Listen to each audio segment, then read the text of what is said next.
அனைவருக்கும் என் வணக்கம். இன்று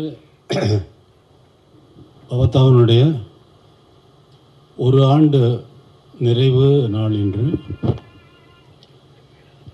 ரொம்ப ஆச்சரியமான விஷயம் என்னென்னா, இன்றைக்கி பிறந்த நாள் பவதாவுக்கு. இந்த பிறந்த நாளே பவதா போன அந்த திதி இன்றைக்கி தான் வருது.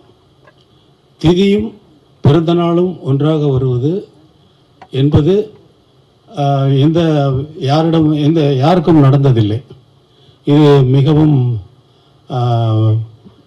ஆத்மா சாந்தி அடைந்திருக்கிறது என்பதற்கு இது ஒரு நல்ல உதாரணமாக நான் இங்கே குறிப்பிட விரும்புகிறேன். அவர் கடைசியாக இசையமைத்த திரைப்படத்தின் வெளியீட்டு விழா இங்கேயே நடக்க வேண்டும் என்று தயாரிப்பாளர்கள் வேண்டிக் கொண்டதற்கிணங்க இங்கே அதற்கு நான் அனுமதி கொடுத்தேன். இங்கே அந்த விழா நடந்து முடிந்தது. இனி பவதா பாடிய பாடல்கள் அனைத்தையும் என்னுடைய இசைக்குழுவினர்கள் இங்கே பாடவிருக்கிறார்கள். பவதாவின் நினைவுக்காக, பவதாவின் அந்த ஒரு ஆண்டு எவ்வளவோ பவதா போவதற்கு முன்னால் என்னுடன் பவதா கழித்த அந்த நாட்கள் என்னால் என் வாழ்நாளில் மறக்க முடியாது. உங்களுக்கெல்லாம் இந்த பவதா பாடிய பாடல்கள் காத்திருக்கின்றன. நன்றி. வேறு நீ எதுவும் பேசுகிறியா? நீ படத்தை பற்றி, படத்தில் பாட்டெல்லாம் எழுதியிருக்கில்ல பவதா.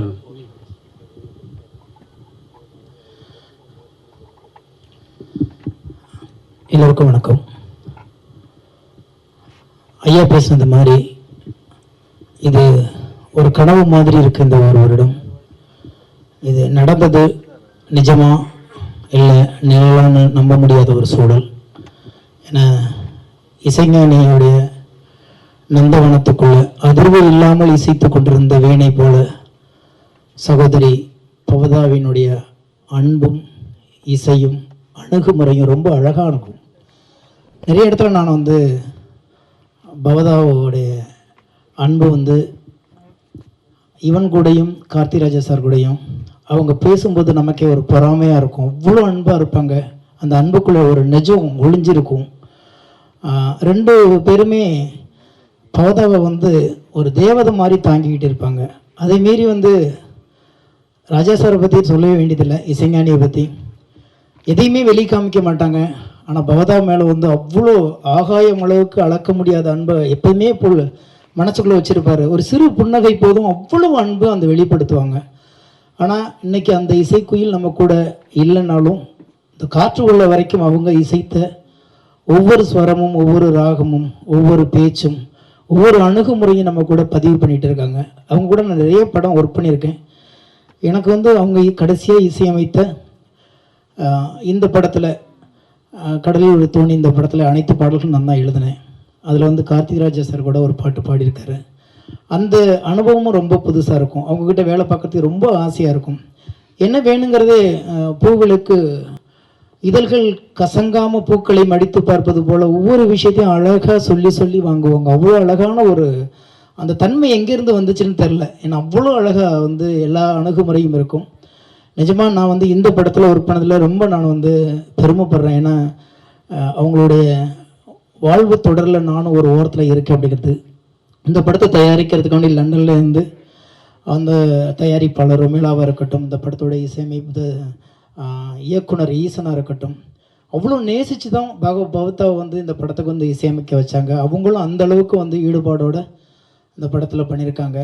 இந்த படத்தோடைய நிச்சயமாக நாங்கள் வெறும் விழாவாக எடுக்கணும்னு ரொம்ப கனவு கண்டிருந்தோம். ஆனால் அவர் இருந்து எடுக்க வேண்டிய விழாவை ஐயா இசைஞானியோடு எடுக்க வேண்டிய ஒரு சூழல் அமைந்ததற்கு நாங்கள் ஒரு பக்கம் நாங்கள் பெருமைப்பட்டாலும் அவரும் இந்த மேடையில் இருந்திருந்தால் இன்னும் ஒரு மிகப்பெரிய மகிழ்ச்சி கடலாக இதுங்க தவழ்ந்திருக்குங்கிற நம்பிக்கை எங்களுக்கெல்லாம் இருக்குது.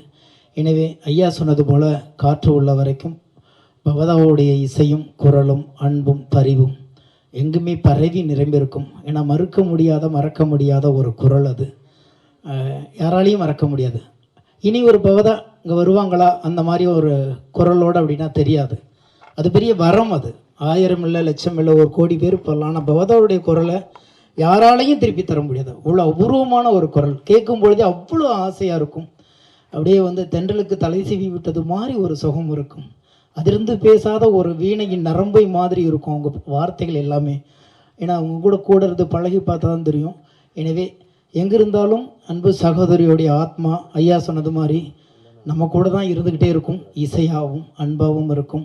இந்த மேடையில் எனக்கு ஒரு சின்ன வாய்ப்பு கிடைத்ததற்கு நான் தான் ரொம்ப இந்த நேரத்தில் வந்து எல்லாத்துக்குமே நன்றி சொல்ல வேண்டியிருக்குது. செய்திகளை உடனுக்குடன் தெரிந்து கொள்ள உடனே சப்ஸ்கிரைப் பண்ணுங்க.